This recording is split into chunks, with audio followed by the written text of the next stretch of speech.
Hello everyone, welcome to Sprint 2PSC. We are discussing class 12's History of Tamil Nadu Board, and this is chapter 12, wherein which we are discussing the British India in actually after 1858.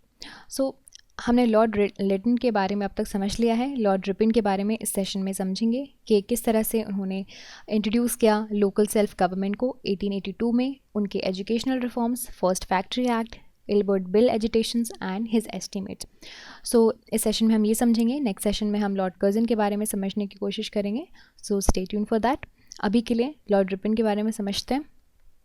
तो इनका time अब 1880 से 84 तक का मान लीजिए. ये liberal Democrat थे, ठीक है, और इनका ये विश्वास था कि सेल्फ गवर्नमेंट होनी चाहिए, ठीक है. जो ग्लैडस्टोन थे, who was the liberal party prime minister in England, उन्होंने ही इनको एज अ वॉइस अपॉइंट किया था. एंड इनको रिपन को बोला गया था कि आपको क्या करना है, जो लिटन ने अफ़गान की तरफ पॉलिसी की थी उसको रिवर्स करो. देयरफॉर जब भी वो इंडिया आए तो उन्होंने अफ़गानिस्तान के साथ पीस कर लिया, एंड उसकी वजह से और पीस भी हो गया और ब्रिटिश की प्रेस्टीज भी है जो खतरे में नहीं आई. सो अब यहाँ पे जो रेसिडेंट अपॉइंट करना था काबुल में वो हटा दिया गया, ठीक है.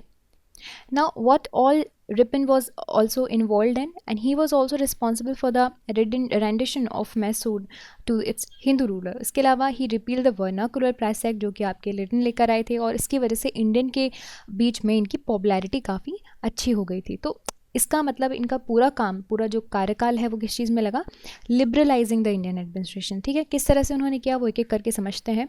पहली बात उन्होंने इंट्रोड्यूस किया local self government. Local self government, right, जो आज के देश में अगर तुम्हें समझना है कि प्रेजेंट डे कंटेक्स्ट में what is local day self government, and that is the your municipalities and the panchayati raj system, right. So ये जो थे लॉर्ड रिपन, वो काफ़ी ज़्यादा सपोर्ट करते थे आपके लोकल सेल्फ गवर्नमेंट को, and he believed in the noblest principle of politics. इसी वजह से Ripon help the growth of local bodies like municipal committees in the towns and local boards and taluks and village. तो इन्होंने locally self government को increase किया. इन्होंने जो municipalities थी उनकी पावर्स को इंक्रीज किया. एंड उनके जो चेयरमैन थे वो अब क्या होते, they were to be non officials, and they were interested to take care of these local amenities, जैसे कि सैनिटेशन, ड्रेनेज, वाटर सप्लाई, जो आज की डेट में म्यूनिसिपैलिटीज़ और लोकल गवर्नमेंट करती है, वही चीज़ों के लिए उन्होंने इनको अपॉइंट किया था. और डिस्ट्रिक्ट एंड तालुक बोर्ड भी इन्होंने बनवाए थे. अब डिस्ट्रिक्ट एंड तालुक बोर्ड की बात करें तो उसमें क्या होता था, मेजॉरिटी ऑफ जो मेंबर्स होते थे इन बोर्ड्स के वो इलेक्टेड होते थे, ठीक है. They are to be elected non officials. Local bodies were given executive powers and financial powers of their own. तो you need to understand that they have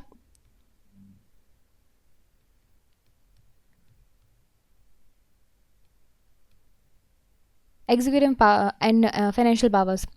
And it was perhaps the desire of the Ripon that the power in the India should be gradually transferred to the educated Indians. So what he wanted that कि India को कौन rule करें, educated Indian. और वो इस चीज़ में believe करते थे कि जो लोकल बॉडीज़ का में जो भी रिप्रेजेंटेटिव होने चाहिए वो सिलेक्शन की जगह इलेक्शन से आने चाहिए. सो मेजरली इनका कंसर्न ये नहीं था कि एडमिनिस्ट्रेशन में एफिशिएंसी लाना है. Instead Ripon diffuse the administration and brought the government closer to the people. Government को लोगों के पास लेकर आए, और वही होता है सी लोकल सेल्फ गवर्नमेंट का मेन मोटो क्या होता है, यही होता है पीपल्स पार्टिसिपेशंस, लोगों के साथ कनेक्शंस. तो वही उन्होंने डेवलप करने की कोशिश की, एंड यही इनका सबसे बड़ा अचीवमेंट आप मान सकते हैं. एंड इन्होंने जो like the Ripon who led the foundations of the systems which functions today in India, and that is why he is respected in this respect. Now इनके एजुकेशनल रिफॉर्म्स की बात करते हैं. सो जैसे कि लॉर्ड विलियम बेंटिक आए थे, Ripon भी एजुकेशन बहुत ज़्यादा अच्छे से चाह रहे थे. वो चाह रहे थे कि इंडियंस जो हैं वो एजुकेटेड हो जाएं, and he actually wanted to review the working of the educational systems. किसके बेसिस पे, वही वुड्स डिस्पैच के बेसिस पे, ठीक है. तो इनका कहना था कि वुड्स डिस्पैच के बेसिस पे हम क्या करें, रिव्यू करें एजुकेशन सिस्टम को, एंड उसमें और भी इम्प्रूवमेंट लेकर आएँ. और भी इम्प्रूवमेंट के लिए उन्होंने एक कमीशन सेटअप की 1882 में, ठीक है. इस कमीशन के चेयरमैन थे विलियम हंटर, ठीक है. एंड इसको हंटर कमीशन के नाम से बहुत ही फेमसली जाना जाता है. ठीक है, इसने क्या रिकमेंड किया, इन्होंने रिकमेंड किया कि एक्सपैंड किया जाए और इम्प्रूव किया जाए एलिमेंट्री एजुकेशन लोगों में, है ना। तो ये कमीशन ने, ये जो कमीशन है, इसने 2 चैनल्स जो है वो निकाले फॉर द सेकेंडरी एजुकेशन। पहला था literary education leading up to the entrance examinations for the university and other preparing the students for vocal career. So पहला क्या था आपका entrance and दूसरा था preparing the students for the vocational career, right? But इस commission को ये भी पता था, इसने इस चीज़ की भी रिसर्च कर ली थी कि वुमेन की कंडीशन स्पेशली एजुकेशन सेक्टर में बहुत ज़्यादा बुरी है। उन्होंने बोला कि जो लोकल बॉडीज़ हैं विलेजेस में और टाउन्स हैं वहाँ पे एलिमेंट्री एजुकेशन तो एटलीस्ट दिया ही जाए। इसकी वजह से this has resulted in extraordinary exercise in number of educational institutions which were set up in India. Okay, now talking about the first factory act 1881। ठीक, अब फर्स्ट फैक्ट्री एक्ट 1881 की हम बात करेंगे तो रिपन ने ये जो एक्ट है वो लेकर आए थे। अब ये एक्ट क्यों लेकर आए थे? क्योंकि जो फैक्ट्री वर्कर्स होते हैं ना, उनकी कंडीशंस में इम्प्रूवमेंट लाने के लिए। ठीक है, इस एक्ट ने जो चिल्ड्रन है 7 साल से कम उम्र के जो बच्चे हैं उनको फैक्ट्रीज में बैन कर दिया।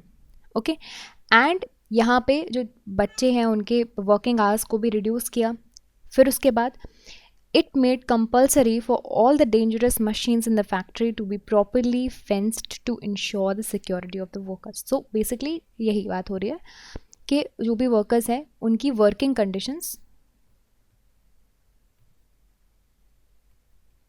सुधारी जा रही हैं। ओके, इल्बर्ट बिल एजिटेशन की बात करते हैं।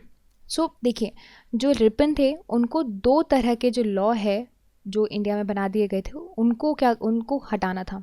सो देखिए, according to the system of a law, a European could be tried only by a European जज और अ यूरोपियन मैजिस्ट्रेट। यानी कि अगर आप यूरोपीय हो तो आपको कौन सुनेगा? आपको यूरोपियन ही सुनेगा, उनके सामने आपको ट्राई किया जाया था।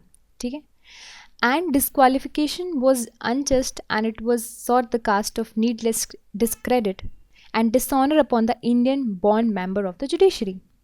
अब सीपी इल्बर्ट जो थे लॉ मेंबर थे, उन्होंने एक बिल इंट्रोड्यूस किया 1833 में कि ये जो भी जुडिशरी के खिलाफ डिस्क्रिमिनेशन है यहाँ पे इसको हटाया जाए, है ना, एबोलिश किया जाए। बट यूरोपियन को बुरा लगेगा, ये पहले लगेगा, उनको तो अपना स्ट्रॉन्ग होल्ड बना के ही चलना है। देखो कैसे वो इतनी जल्दी आसानी से छोड़ सकते हैं सारी चीज़ें।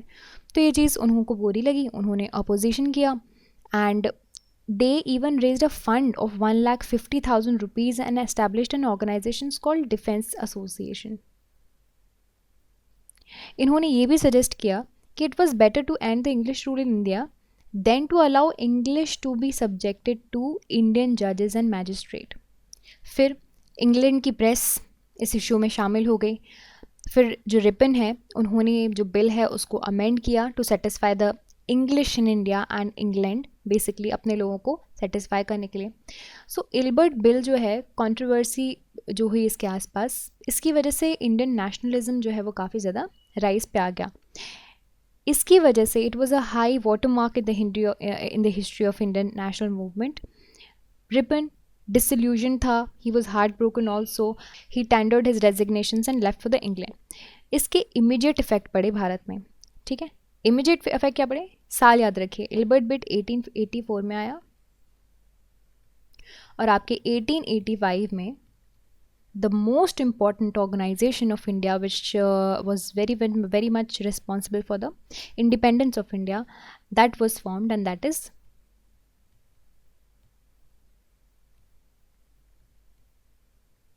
Indian national Congress.